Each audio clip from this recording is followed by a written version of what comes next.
Next on our program, Nellie Gorbea, yes, you guys have to leave. Secretary of State of Rhode Island. She was first elected in 2014, then re-elected in 2018. She is the first, and maybe the only, but certainly the first Hispanic ever elected to statewide office in New England. Nellie Gorbea.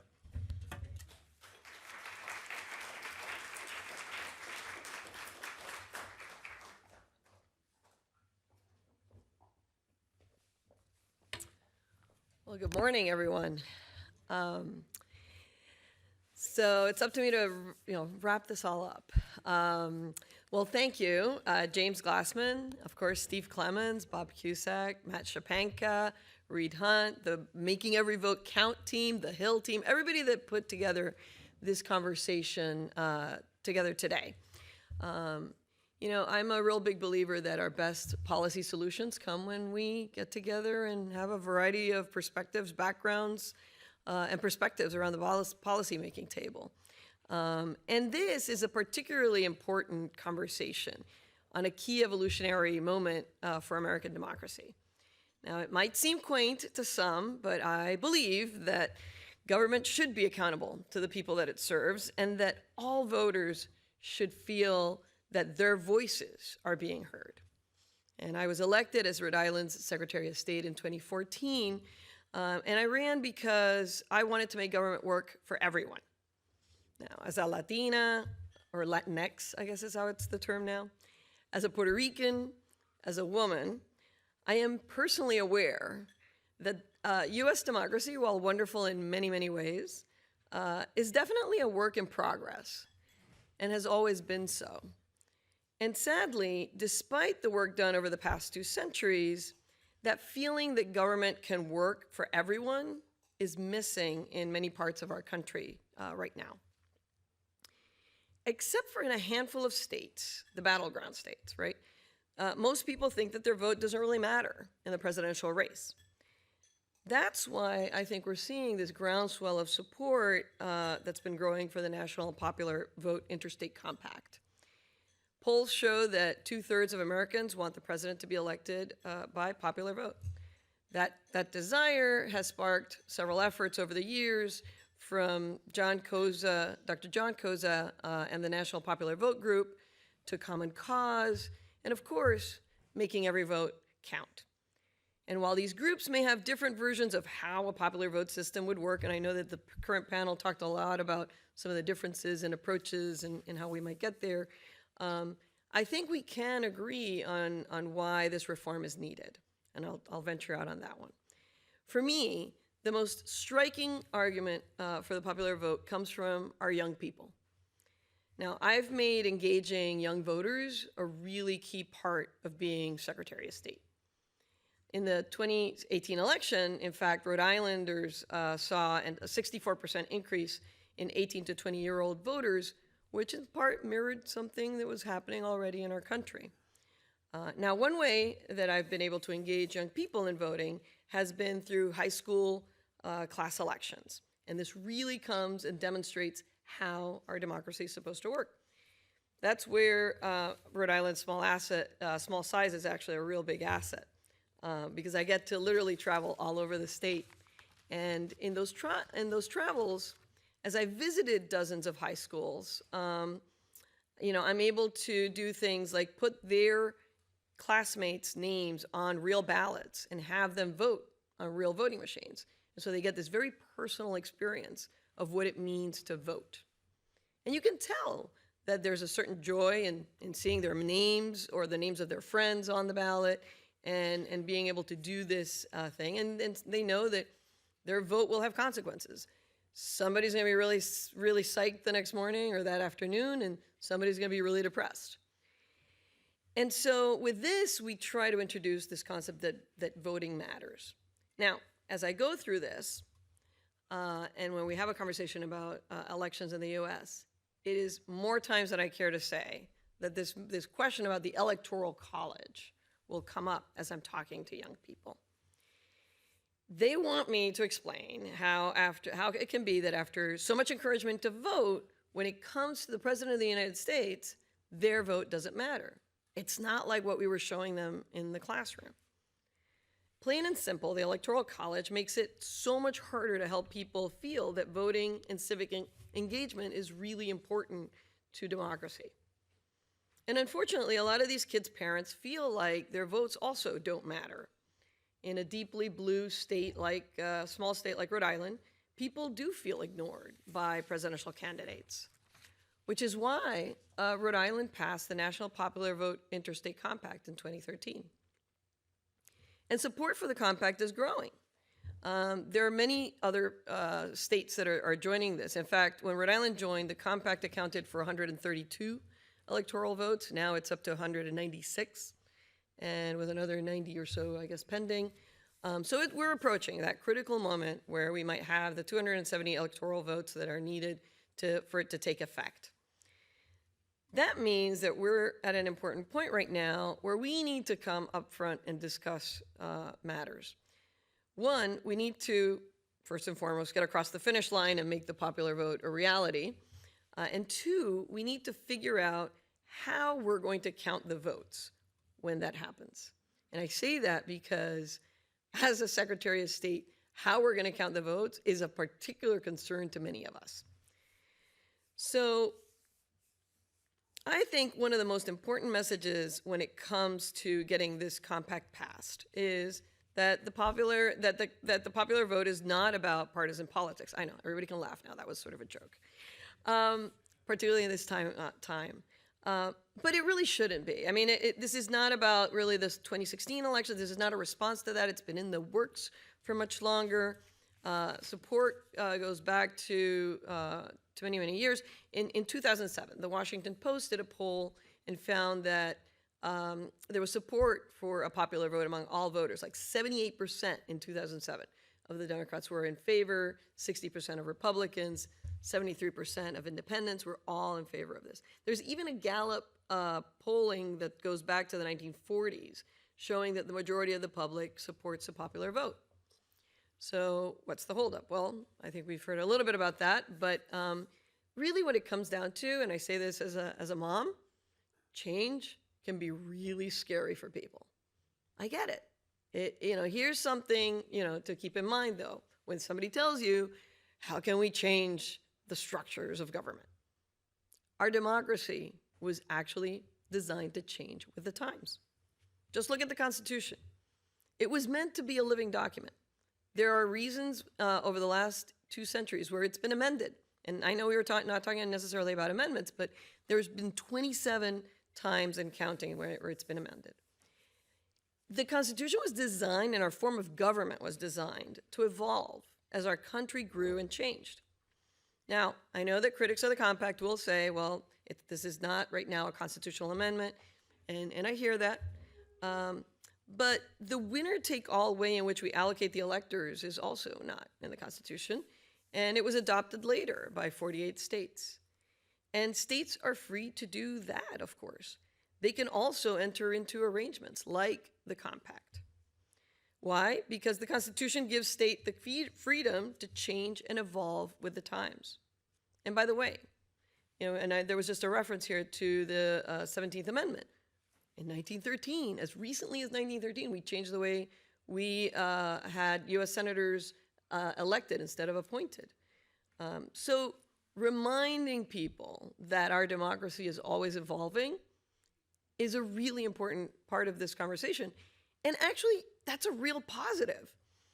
Those changes have led us to a time of universal suffrage, where everyone's voices are supposed to be heard equally. We've moved from a time when all men, and I should say all landowning men of a certain race, were created equal, to all citizens are created equal. Unfortunately, that equality is not reflected in our current system using an electoral college. A national popular vote is the next logical step in the evolution of American democracy. That brings us to the question at the heart of this conference: what would be different if America used the popular vote to elect our president, and how would we count those votes? Well, we may not have all the answers yet, and I know there are different proposals on how the mechanics would work. And I'm not here to go one way or the other on these, but really just to point out sort of how, in the case of Rhode Island, some of the questions that this would raise. Throughout my life, as I was saying before, I've found that by having these conversations where we don't necessarily agree on everything, we can find a way through. Those conversations are really important. So as a Secretary of State, I'm at the crossroads of this national vote conversation. I'm called on to support elections that count votes in a fair and impartial way. The National Popular Vote Interstate Compact raises some interesting questions about the duties of my office. Right now, under Rhode Island law, I collect vote totals from all of our cities and towns and add them up. Then I certify the votes for the presidential candidates and certify the electors from the winner's party. I send that information to the Archivist of the United States here in Washington, D.C. under federal law. If the compact becomes effective, I'll still be responsible for certifying the votes in my state, of course, but each Secretary of State will also have to include the national count of all votes. That means I'll have to send Rhode Island's results to all the other member states, and they'll have to do the same. That sounds simple, but what about non-member states? If they're not bound by the compact and don't share the results with member states, how do we make the process work? It's been proposed that we create a centralized place where non-members could deliver their votes in a timely manner. That means that after I send my vote tally to the Archivist of the United States, I could then look at what every other Secretary of State has sent. I would add up all the votes for the presidential nominees in every state. The one with the biggest number would be a national vote winner. I would then name as electors the slate from Rhode Island that's from the party whose nominee won the national vote, and even if that person did not win the plurality in Rhode Island. Under the compact, I'm required to, and this is in quotes, treat as conclusive an official statement containing the number of popular votes in a state for each presidential slate made by the day established by federal law for making a state's final determination conclusive. End of quote. This means that if non-compact states make an official statement of its popular vote total, I'm required to accept that total as correct. I then have to count it when determining the national popular vote. But the compact is not binding as I mentioned before, on non-member states. So to make this process work without an approved federal mandate, we're going to need a two-step process. Every Secretary of State will have to provide me and every other Secretary of State with their official statement of vote totals in time for us to take a look at all the votes, add them up before we appoint the electors. Everybody's with me, right? The second problem is, what do we do about ranked choice voting? Thank you, Maine. In other words, what about Maine? How would I determine what counts as a vote for president in Maine, where voters would be ranking their preferences for president in order? Well, maybe Maine should design that. That's where the National Popular Vote Interstate Compact requires when it says that I, as Secretary, must treat as conclusive an official statement containing the number of popular votes in a state. So I wouldn't be getting into Maine's business. I would accept Maine's statement to the greater country. Those are some of the issues that came up at the annual meeting of the National Association of Secretaries of State in New Mexico this past summer. It was, shall I say, a very spirited debate. There are conversations that are going to continue to keep bringing up because we need to be ready if and when the compact becomes effective. That's also why events like this are so important, to draw more voices into the conversation, more perspectives and more backgrounds, so we can figure this all out. In Rhode Island, we have a long history of thinking carefully about important issues. We were the first colony to declare independence and the last of the 13 states to ratify the Constitution. We thought carefully about the National Popular Vote Interstate Compact. We think it's best for all Americans, even if it means, a popular Republican, in my case, I'm a Democrat, right?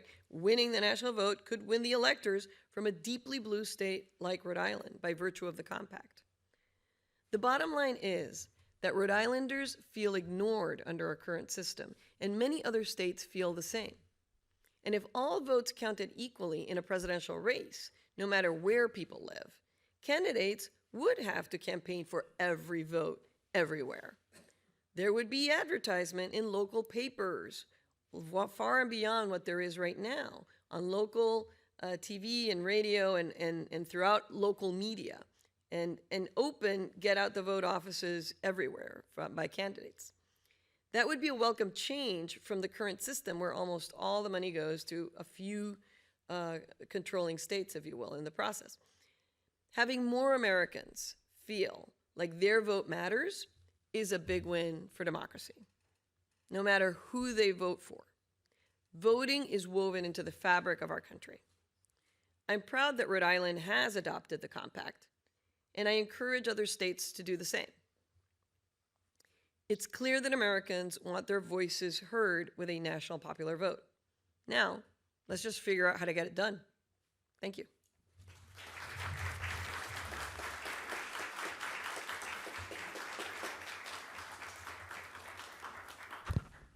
Thank you so much. And I think one of the things that you were emphasizing, Madam Secretary, is the fact that this is going to happen. It's moving. And as you said, there was that discussion at the National Association of Secretaries of State. And I thought it was really important that you encouraged events like this one. I mean, there are details that have to be worked out, and we need to talk about it, we need to debate it, we need to discuss it. Let me just hit 3 highlights. We had just a terrific group of people up here. I thought, just in my personal experience, trying to convince the Senate, the state Senate in Connecticut, what Jesse said was so important, that there is a gut feeling that you're not really legitimate if you don't get the popular vote. You know, the Connecticut legislature was the Connecticut Senate was divided evenly. In the end, we won that vote, 21 to 14, and I think that very simple argument was tremendously important. People understand this in their gut.